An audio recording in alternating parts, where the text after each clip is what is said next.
রক্ত দিয়ে সংগ্রাম করে রাজনৈতিক স্বাধীনতা ও কথা বলার স্বাধীনতা অর্জন করেছে বিএনপি, এমন মন্তব্য করেছেন দলের স্থায়ী কমিটির সদস্য মির্জা আব্বাস।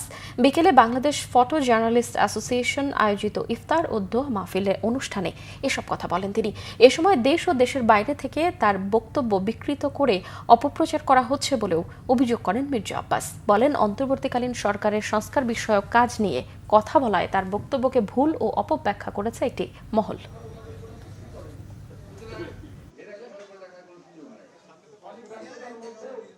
রাজনৈতিক স্বাধীনতা, বক্তব্যের স্বাধীনতা, এটা আপনারা যারা বাইরে আছেন আপনারা কিন্তু অর্জন করেন নাই। এই অর্জন আমরা করেছি। আমরা বুকের তাজা রক্ত ঢেলে দিয়ে অনেক দিন জেলে পচে পরিবারকে ধ্বংস করে দিয়ে আমরা কিন্তু কথা বলার অধিকারটা আদায় করেছি। সুতরাং আমাদের কথা শুনুন, আমাদের কথা বোঝার চেষ্টা করুন। নির্বোধরা আমার কথা বুঝবে না।